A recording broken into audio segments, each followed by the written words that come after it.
Muchas gracias Nelly Cuadros, muchas gracias por haber pensado en nosotros, desde Argentina, habernos invitado, muy gentil. Gracias por la lucha que estás llevando adelante y dentro de esa lucha haber pensado en que nosotros podíamos decir algo hoy y aportar algo en este espacio para la reflexión. Gracias a Cristian, el doctor Solari, Juliana. Es un placer poder compartir con ellos este espacio y bueno, gracias a ustedes por estar aquí. Quiero aclarar que con Agustín, con quien desde hace 1 año y medio venimos prácticamente desde que sacamos el libro que nos es común, el libro negro de la nueva izquierda, hace 1 año y medio que estamos durmiendo en los mismos hoteles, o sea, como en Argentina el matrimonio homosexual, el llamado matrimonio homosexual, está aprobado desde el 2010. Quiero aclarar que con el gran Agustín Laje me une una entrañable y castísima amistad, ¿no?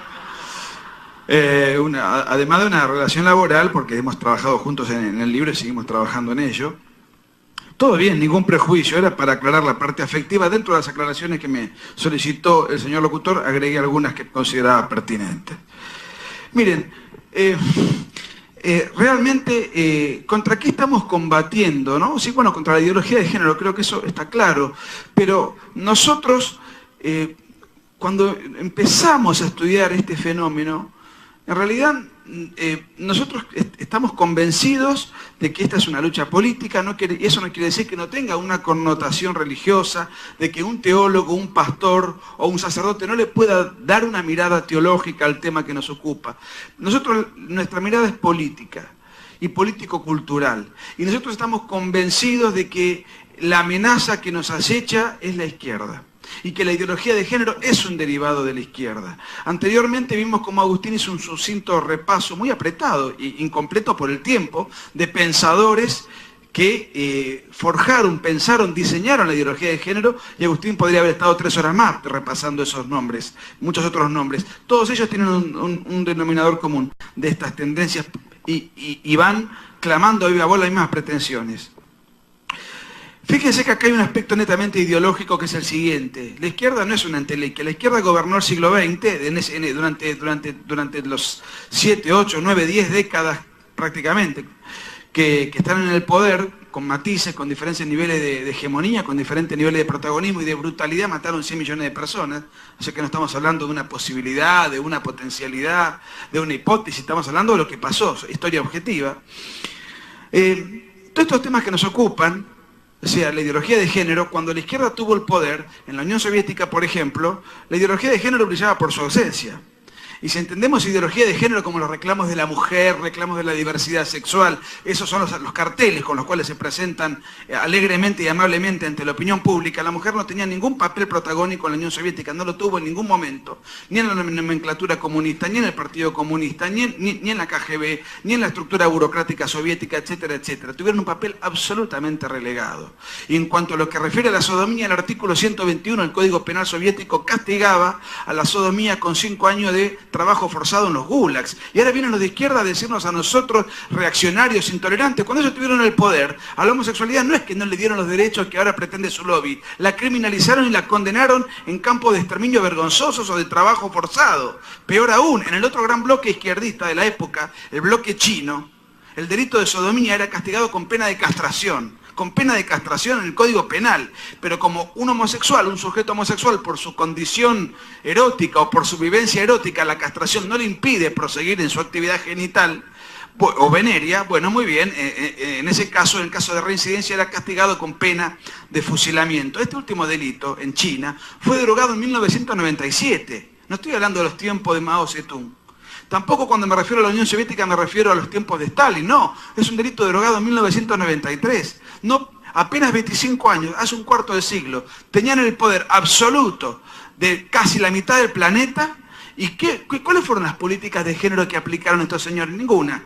Entre otras cosas, porque no estaba en su agenda, y ahora, 25 años después, se presentan ante la opinión pública como los abanderados de la diversidad, de la defensa de la mujer y de las minorías sexuales. ¿No suena a fraude ideológico? ¿No suena a oportunismo político? Ahora vamos a ver un poco más sobre el asunto. Increíblemente, en la marcha de género, las pandillas multicolores que van a reventar catedrales, la propiedad pública, privada, etcétera, van con la banderita del Che Guevara, otro argentino, con la banderita del Che Guevara. Cuando el Che Guevara hizo la revolución con el dictador vitalicio Fidel Castro, lo primero que hizo el Che Guevara fue crear o comandar 2 campos de concentración, uno para exterminio de disidentes, el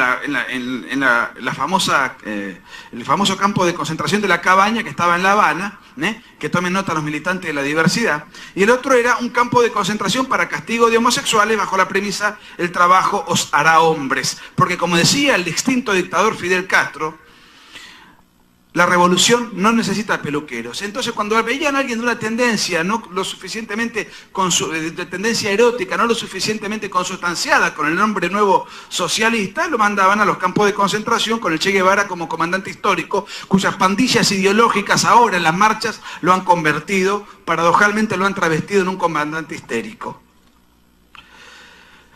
Esto tiene un cambio de paradigmas de la militancia a partir de un año específico y no es casual, que es el año 1992. En 1992 aparecen expresiones y explosiones de conflicto en todo el mundo.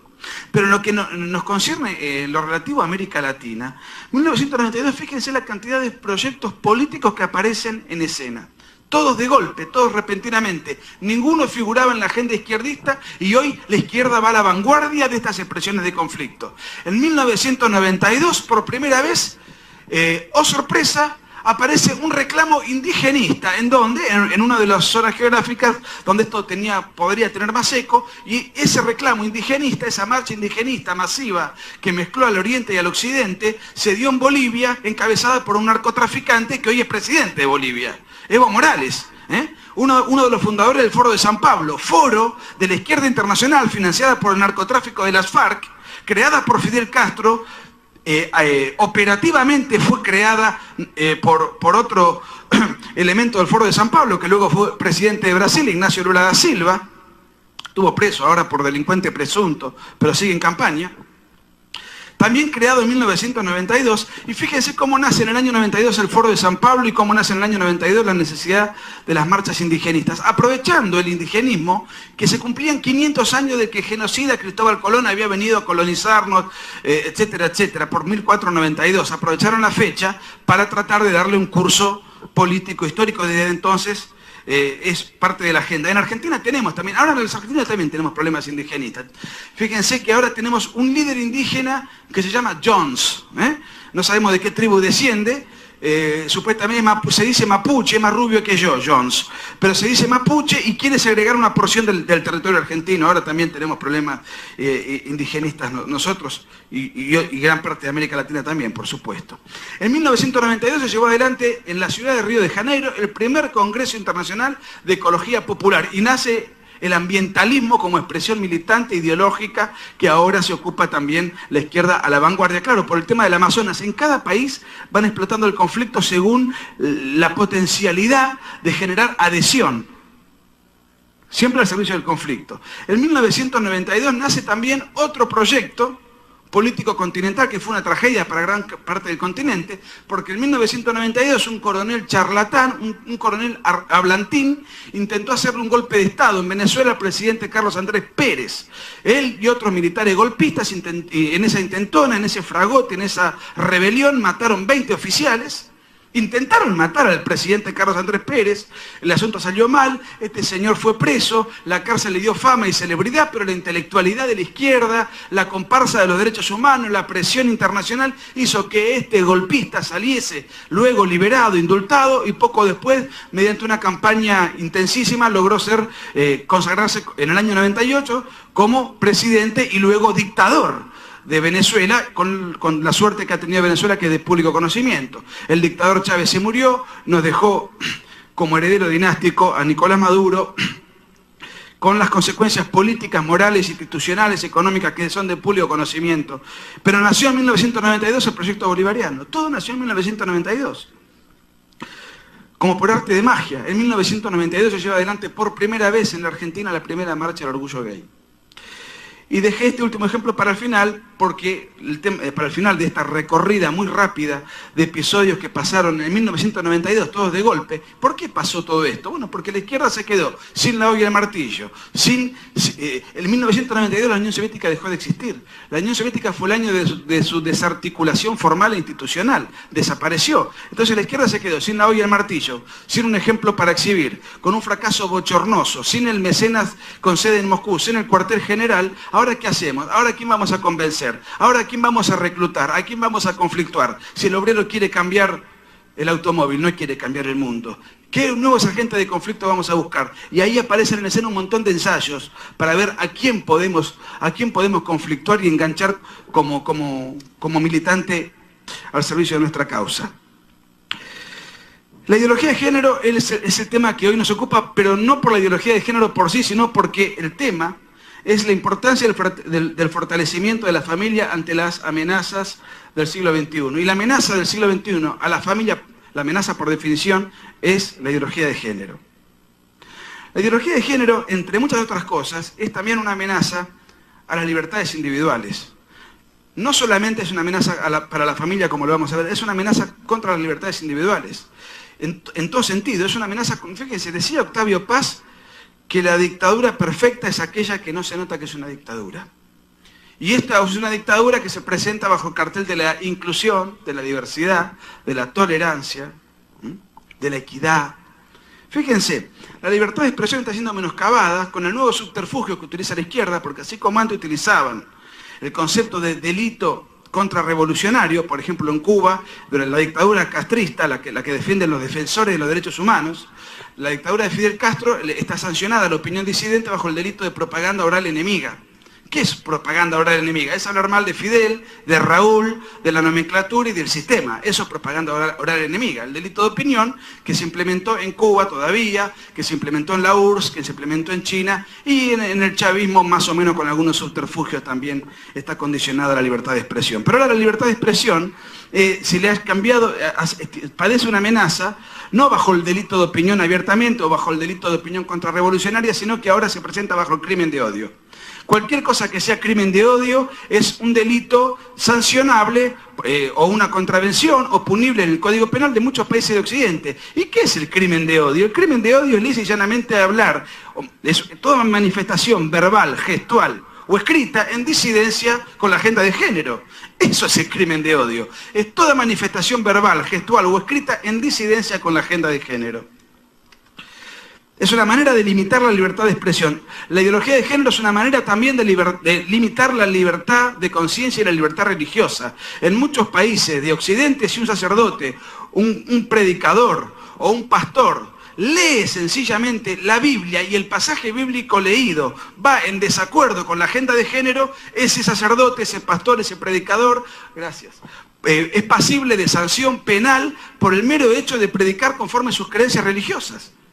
Independientemente de que tenga razón o no, independientemente de que su fe sea la verdadera o no, e independientemente de que Dios exista. La agenda de género limita, entre otras libertades, la libertad religiosa. También limita la libertad política. En la desdichada República Argentina, por ejemplo, y en muchos otros países, ahora se están imponiendo las leyes de género, los cupos de género. Entonces uno tiene que, por ejemplo, sufragar un congreso de diputados, senadores, etcétera, con proporciones de género, en lugar de dejar que la gente políticamente pueda votar, pueda sufragar con entera libertad, según su conciencia, según sus prioridades y atendiendo a la capacidad de la persona que se va a postular. No, la ingeniería social ahora nos obliga a votar en función de cupo de género, de leyes de género, como si la mujer hoy no tuviese consenso suficiente para liderar un país como pasó en la Argentina, que una mujer llegó a gobernarnos, por ejemplo, 8 años. Quiero aclarar lo siguiente, en la República Argentina, el gobierno de Cristina Kirchner respetó a rajatabla la equidad de género. Esto es un hecho, hay que reconocerlo, porque ella robó lo mismo que su marido. Robaron en proporciones equitativas, no hubo ninguna discriminación. Y rescato el caso de ella porque fue presidente, fue mujer, robó igual que su marido y además fue elegida por la gente. Sin necesidad de ninguna ingeniería social ni política. Atenta contra la libertad laboral, eso se está imponiendo en las empresas que tienen que contratar tanta cantidad de mujeres y tanta cantidad de hombres. Fíjense cómo este igualitarismo socializante y este igualitarismo legislativo y estatal lo que hace es limitar la libertad de contratos, la meritocracia, porque ya el empleador no toma en función de las capacidades que le puede ver a un empleado, sino de la ingeniería social con la ley de género. La ley de género y la agenda de género limita además la libertad económica. Nosotros tenemos que financiarle a una persona que se autopercibe como lo que no es, tenemos que financiarle tratamientos hormonales, amputaciones genitales, tenemos que financiarle todo tipo de disfraces con mayor o menor capacidad de tecnología. Pero además de eso, lo que es más grave, lo que se está pidiendo es que además los ciudadanos, con los contribuyentes, financiemos el homicidio infantil masivo a través de la legalización del aborto, porque ahora lo que se pide es el acceso universal al aborto libre y gratuito. Gratuito no es, lo pagaríamos los contribuyentes en cada país en los cuales este crimen aberrante se legaliza y lo que es peor, se financia con el Estado. Con el dinero de los demás, por supuesto. Se limita la libertad de cátedra. A ver si en una cátedra de cualquier país promedio de Occidente, con las nuevas currículas escolares, un profesor, un docente, un magistrado, un catedrático puede alegremente oponerse a la agenda de género. ¿Cuánto va a durar en esa cátedra? ¿Cuánto va a durar en esa cátedra? Y se limita la libertad de cátedra porque las currículas escolares, los textos escolares, los planes educativos condicionan al educador, al docente, en un bagaje ideológico determinado. Y si se aparta de ese bagaje ideológico determinado, manifiestamente anticientífico, ese docente, por supuesto, tiene poca vida en su cargo. Además, por supuesto, se está limitando el derecho de la patria potestad y de los padres a educar a los niños en los valores en los cuales uno cree, porque se está subvirtiendo, y es de público conocimiento que la agenda de género está llegando en muchos países a edad muy temprana, violentando así el principio de patria potestad. Se está atentando contra la libertad científica. Con Agustín, por ejemplo, venimos ahora de una reunión muy enriquecedora, una reunión, yo diría, clandestina. Fíjense, somos unos delincuentes. ¿Con quiénes nos reunimos? Con psicólogos que han desarrollado una teoría científica, aparentemente les funciona muy bien, con un montón de pacientes que tienen una tendencia homosexual, pacientes todos mayores de edad, que se han tratado con estos profesionales de la psicología, han hecho terapias recurrentes, ellos dicen haberse recompuesto de esta tendencia a la cual querían dejar atrás. Los psicólogos elaboraron planes científicos, libros, estudios, casuística, trabajos, con un montón de pacientes mayores de edad que querían someterse a esos tratamientos. El psicólogo, por empezar, tiene que hacerlo a escondidas, no puede abiertamente manifestar lo que está haciendo porque puede perder su licencia, no sé cómo le llaman acá, su matrícula, porque la libertad científica también está siendo sancionada por la agenda de género. Y la libertad del paciente a someterse voluntariamente a un proceso terapéutico también. Fíjense la cantidad de libertades que acabo de repasar muy por arriba. Y esto es parte de la agenda de género. Alguien que esté con la agenda de género es un enemigo de la libertad. Que quede claro. Y fíjense cuáles son las leyes que acá que estamos en un ámbito como lo es el Congreso del Perú, fíjense cuáles son las leyes que persiguen estos hombres. Toda ley de regulación es un atentado permanente y sistemático a la libertad. La ideología de género es enemiga de la libertad. Nosotros no estamos acá por un prejuicio, ni por un concepto religioso, ni por una bula papal, ni citando una encíclica, ni un fragmento bíblico. Estamos acá dando datos objetivos de cómo la ideología de género va minando nuestras libertades en todos y cada uno de los aspectos de la vida cotidiana.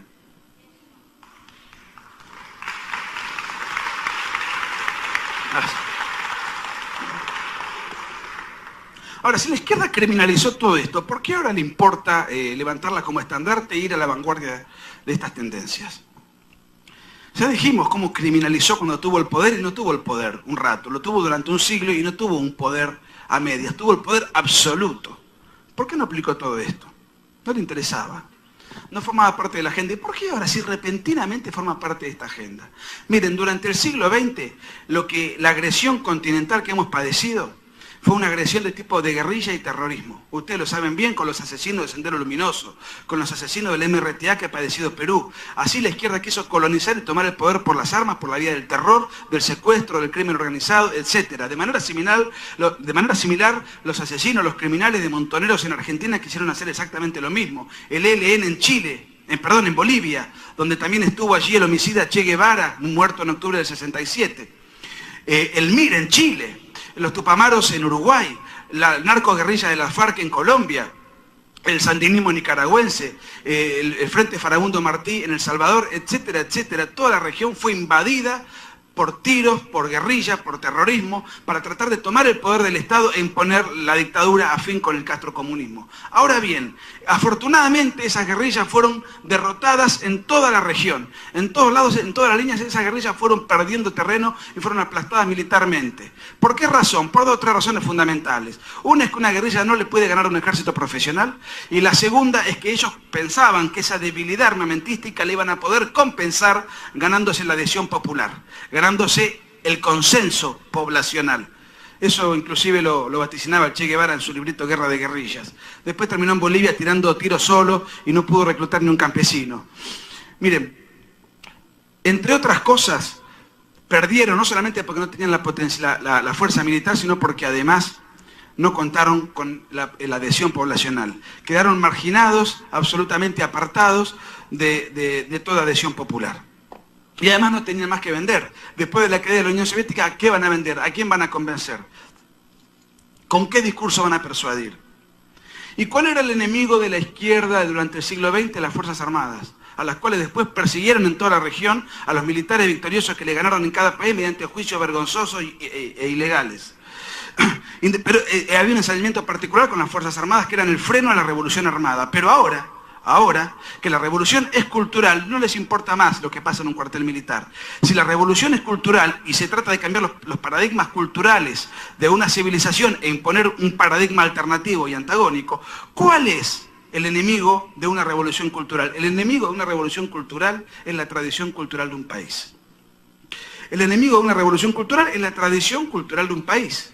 Porque la tradición cultural es la antítesis de una revolución cultural, porque la tradición cultural es el freno a la revolución cultural. ¿Y cuál es nuestra tradición cultural? La tradición cultural que nos es común es la civilización cristiana. Es la civilización occidental y cristiana. Esa es nuestra tradición, por consiguiente, esos son los valores que quiere reventar la ideología de género, o mejor dicho, que quiere reventar la izquierda por medio de la ideología de género. No estoy hablando de teología, ni de religión, ni de algo metafísico, en absoluto, ni sobrenatural. Cuando hablo de tradición occidental y cristiana, estoy hablando al cúmulo de valores, usos, costumbres que desde hace 2000 años nosotros hemos heredado. Eso forma parte de nuestra civilización.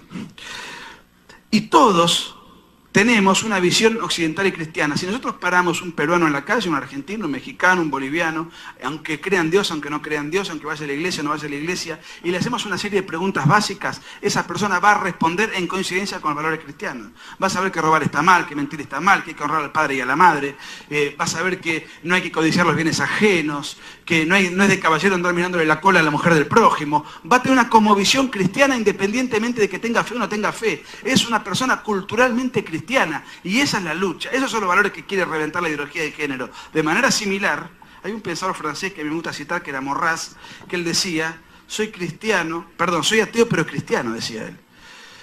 Algunos le atribuyen esa cita a Barrés, no a Maurras, pero el concepto es el mismo, ¿eh? Decía Santo Tomás que las verdades son verdades sin importar quién las diga o de dónde provengan. Pero lo cierto es que nosotros somos cristianos independientemente de una cuestión de fe. De la misma manera, si tomamos a un sujeto de Medio Oriente, lo traemos para acá, le preguntamos sobre la libertad, la sexualidad, sobre la mujer, sobre la familia, él va a responder en coincidencia y de manera absolutamente consustanciada con su lugar de pertenencia, con su hábitat, donde fue criado, donde creció, por la cosmovisión absolutamente coincidente por el lugar de su origen, aunque no crea en Alá, aunque sea ateo. Entonces, nosotros no lo encaramos este enfoque y esta batalla desde una perspectiva teológica, no decimos que no sea bueno encararla desde ese lado a quien le corresponda. Digo, esta es una lucha política, es una lucha por las ideas, y es una lucha por la cultura y por nuestra cosmovisión. Y esa cosmovisión es el antídoto por antonomasia a una revolución cultural. Por eso, cada marcha de género, ¿en dónde termina cada marcha de género? ¿En dónde termina cada protesta? ¿Tirándole huevos a un cuartel militar? No, tirando huevos, piedras y otras sustancias excrementicias a la iglesia de turno de la ciudad donde cada marcha se hace. ¿Por qué razón? Porque se considera que esa tradición tiene que ser simbolizada en alguna institución, en algún edificio, en algún símbolo que sintetice esa tradición que ellos odian, a la cual ellos indican como enemigo y a la cual ellos quieren reventar. Y porque las instituciones religiosas son custodias, dadoras, defensoras y difusoras de una tradición cultural. Vuelvo a repetir por milésima vez, independientemente de los asuntos de fe. Y la otra institución a la cual se pretende reventar es la familia. Y ahí engancho esto con el título de la charla que hoy nos convoca. ¿Por qué la familia? Porque la familia es una institución también, es la institución arquetípica de la sociedad civil, la célula básica del tejido social, difusora, dadora y defensora de una tradición cultural. Miren, la ideología de género intenta penetrar a través del Estado por medio de las secretarías de cultura, de las currículas escolares, de los planes educativos, de los libros y de los textos escolares, de las clases, de los programas, etcétera, etcétera. Si nosotros tenemos una generación de niños adoctrinados desde el Estado con esta cosmovisión anticientífica, eso es un gran triunfo para la ideología de género. Por eso felicito a los congresistas del Perú que han logrado frenar en tiempo y forma muchas de las amenazas. Pero por supuesto, este freno es un triunfo que hay que celebrar y tiene que servir de ejemplo, pero hay que saber que al día siguiente van a volver con otra cosa. O sea, no es haber ganado la guerra, es haber ganado un combate. Es como un partido de fútbol. Si uno ganó el domingo que viene tenemos otro partido. El campeonato es muy largo, ¿no? Si la ideología de género intenta imponerse desde el Estado, desde las almas más tiernas y desde la más tierna infancia de los ciudadanos y de los niños que están siendo formados y educados, y eso se logra penetrar, en 15 a 20 años la ideología de género va a tener una generación absolutamente consustanciada, mentalizada y absolutamente dócil con la agenda de género. Pero si esos niños vuelven a sus casas, y esa casa tiene un hogar funcionando y como corresponde, y está atento y hace un seguimiento, y le revisa el cuaderno y le pregunta al chico qué vio, qué habló en clase, qué escuchó, qué está leyendo, qué están discutiendo en la escuela, y advierte ideología de género en la familia, ahí puede ser un poderosísimo antídoto a la ideología de género impuesta desde el Estado. Entonces, si los padres ven en el niño que ese niño está siendo intoxicado por la agresión ideológica estatal, entonces los padres pueden hablar con la maestra, con el maestro, pedir una reunión de padres, con la directora, hacer una movilización, etcétera, etcétera. Pueden reaccionar en defensa de la psicología del niño. Ahora, en última instancia, es la familia la que le va a decir al niño cuáles son los valores del hogar, y el niño va a poder contrastar con lo que le está siendo enseñado. Pero si la familia es disfuncional, la familia cumple un papel absolutamente, es como una cáscara vacía, en donde el niño va, está simplemente de paso, duerme allí, come, y desde el punto de vista cultural no absorbe mucho más, ese niño está siendo absolutamente... ese niño está a la deriva, está a merced de las categorías de género impuestas desde el Estado. Si la familia no está funcionando, ese chico va a ser parte de un ejército inmenso de generaciones que sucesivamente están siendo educadas en el Estado con la ideología de género sin ningún tipo de contrapeso, ni freno, ni cosmovisión alternativa. Por eso la ideología de género quiere, por un lado, penetrar desde el Estado, regular las libertades a través de una articulación legal, y por otro lado, reventar a la familia como último freno afectivo, cultural y psicológico a la agresión impuesta desde las estructuras gubernamentales. Para terminar, quiero decir lo siguiente. ¿Por qué razón, entonces, si este es un problema relativo a la izquierda, por qué hay tantos gobiernos de centro, centro-derecha a lo largo de toda la región que aplican políticas de género? Y son 2 minutos más y con esto termino. Miren, durante la Guerra Fría, las expresiones del mundo libre, las expresiones que estaban del otro lado de la cortina de hierro, llevaron adelante una lucha capa y espada contra el comunismo internacional, luchando por 2 sistemas económicos. Por la economía de mercado y por la economía planificada y estatal. No es por casualidad entonces que la lucha fue de un fuerte debate económico, de una fuerte puja económica, y afortunadamente el que perdió fue la planificación centralizada y triunfó el mercado. Entonces el centro derecha de expresión liberal conservadora se quedó con el asunto netamente economicista. La izquierda se dio cuenta, además, que no podía seguir divagando con la reforma agraria y la colectivización de los medios de producción, acepta ahora el mercado, por lo menos transitoriamente. Mientras tanto se reconvirtió y da una batalla fuertemente en el plano cultural. Y el centro derecha se quedó celebrando la caída del muro de Berlín en noviembre, ahora pasó noviembre, otra vez celebremos la caída del muro de Berlín, nos juntamos, viva la libertad, mientras nos aplastan las libertades en el resto de los aspectos, de los campos de políticos y sociales que nos ocupan. Y además, no se han actualizado, no han formado intelectuales, no han formado sociólogos, no han formado periodistas, ni comunicadores, ni intelectuales. Realmente han quedado absolutamente reducidos a la cuestión económica, cuando hoy la discusión ya no es económica, más allá de discutir si hay que subir o bajar algún impuesto.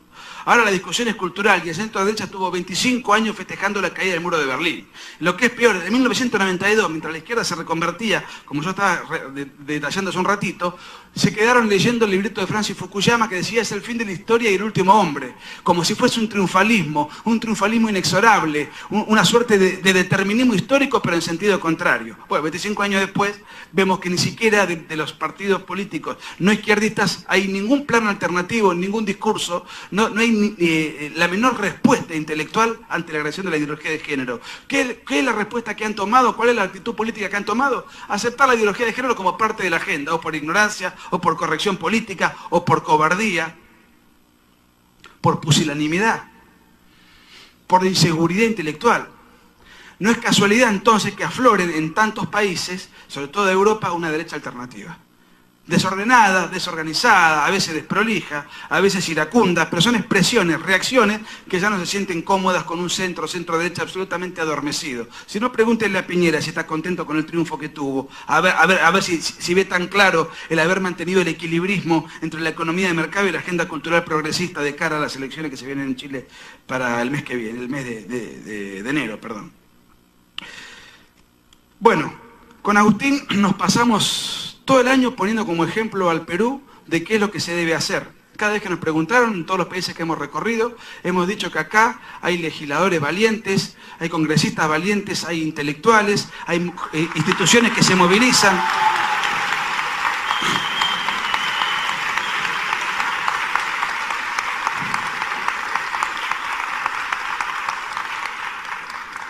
No me hagan sentir un demagogo.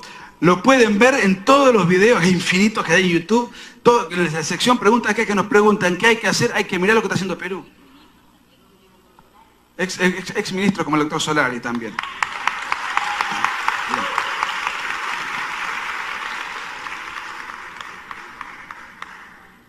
De manera tal que yo en lo personal siento que la invitación que me hizo la congresista Nelly Cuadros, yo no vine acá a enseñar nada, vine otra vez, que es la tercera o cuarta vez que vengo acá a Perú, vine a aprender. Así que les agradezco mucho las enseñanzas que nos dan cada vez que tengo la suerte de estar por esta tierra.